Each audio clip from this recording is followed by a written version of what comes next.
নমস্কার, গল্প শেলির সাথে চ্যানেলে আরো একটি নতুন গল্পে সবাইকে স্বাগত। তিন মুসাফির ভ্রমণে বেরিয়েছে। একজন ইহুদি, একজন খ্রিস্টান আর একজন মুসলমান। সেদিন তারা ঘুরতে ঘুরতে এক নতুন দেশে এসে উপস্থিত হলেন।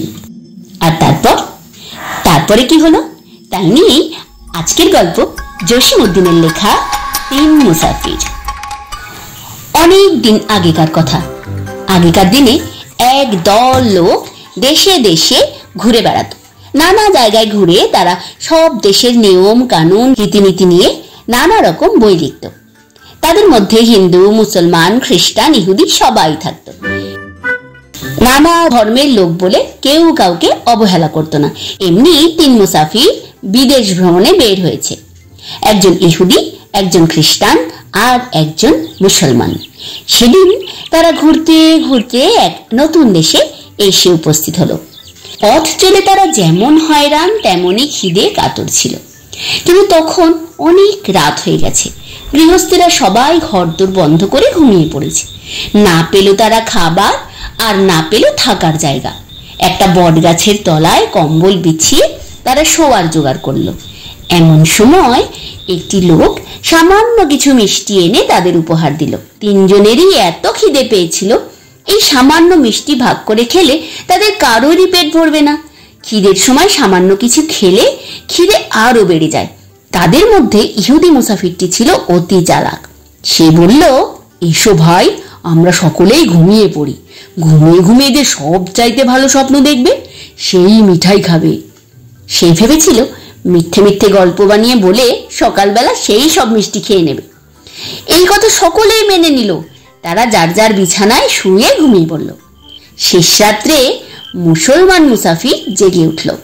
জেগে উঠে টপাটপ সমস্ত মিষ্টি খেয়ে ফেলল আর মিষ্টির পাত্রটা রুমাল দিয়ে ঢেকে রাখলো। এর মধ্যে ভোর হয়েছে। খ্রিস্টান আর ইহুদিও আড়া মোড়া ভেঙে জেগে উঠল।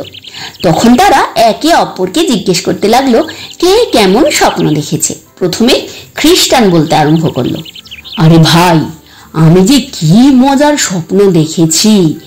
ইহুদি এগিয়ে এসে বলল, কি দেখেছো ভাই, কি দেখেছো? খ্রিস্টান বলতে লাগলো, দেখলাম আমি যেন আকাশে উড়তে উড়তে সেই চতুর্থ আসমানের ওপর গিয়ে দাঁড়ালাম। সেখানে ঈশা নবী আমার হাতটি ধরে কত কথাই না বললেন। ইহুদি বলল, আমি ভাই আরো ভালো স্বপ্ন দেখেছি। কোথাকার একটা ময়ূর এসে আমাকে তার পাখায় বসিয়ে উড়িয়ে নিয়ে গেল। তারপর নানা দেশ ঘুরিয়ে ফিরিয়ে আমাকে সেই কোহেতুর পাহাড়ে এনে পৌঁছে দিল। সেখানে দাঁড়িয়ে আমি আল্লাহর সঙ্গে কথা বললাম। সে মনে মনে ভাবছিল এর যে আর ভালো কোনো স্বপ্ন হতেই পারে না, তাই মিষ্টি তার ভাগেই রয়েছে। এরপর তারা মুসলমান মুসাফিরকে জিজ্ঞাসা করলো, এবার তোমার স্বপ্নটা বলো ভাই। মিষ্টি খাওয়ার একটা লম্বা ঢেকুর তুলে এবার মুসলমান মুসাফির আরম্ভ করলো, আমার স্বপ্নটা হয় বড়ই খারাপ। ইহুদি আর খ্রিস্টান খুশি হয়ে জিজ্ঞাসা করলো, বলেই ফেলো না ভাই, কেমন স্বপ্ন দেখলে? মুসলমান বলল, আমি ভাই দেখলাম কোথাকার এক ভীষণ দৈত্য এসে আমার ঘাড় ধরে বলল, জলদি সব মিঠাই খেয়ে ফেল, নতুবা তোর গলা টিপে মারবো। আমি আর কি করি, তাড়াতাড়ি সব মিষ্টি খেয়ে ফেললাম। এই বলে রুমালের ঢাকনি সরিয়ে মিঠাইয়ের খালি পাত্রটা দেখিয়ে দিল।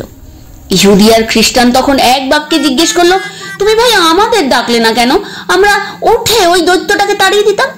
মুসলমান বলল, ডাক কি আর কম দিলাম নাকি ভাই, কত জোরে জোরে তোমাদের ডাকলাম।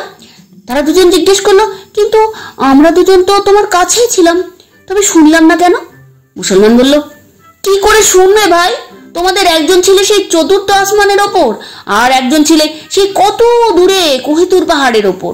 আমার ডাক অত দূর পর্যন্ত যাবে কি করে? বন্ধুরা, আজকের গল্প এই পর্যন্ত। নতুন গল্পের সঙ্গে আবার দেখা হবে। Bye bye.